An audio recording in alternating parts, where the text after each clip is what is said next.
අයියෝ.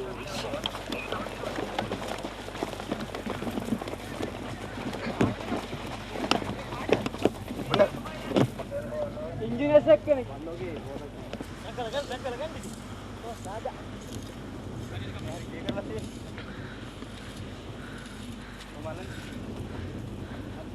බලන්න ඒ අර කී කරද්ද නේද? ඔය යල්ල බලන්න.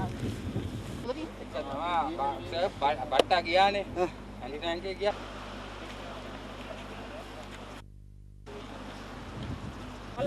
කෙසේ වෙතත් වාසනාවකට ඔහුගේ ජීවිතය අහිමි වුණේ නැහැ.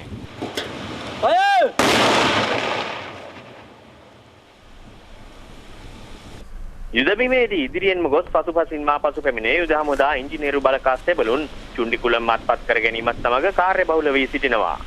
55 සේනාංකයේ ඉදිරි ගමන වැළැක්වීම සඳහා ත්‍රස්තවාදීන් වෙත්තිලයිකරණ සිට චුණ්ඩිකුලම් දක්වා මාර්ග සහ වැලි සහිත මුහුදු තීරයේ විශාල වශයෙන් බිම් බෝම්බ වල දමා ඇති බවයි දක්නට ලැබුණේ.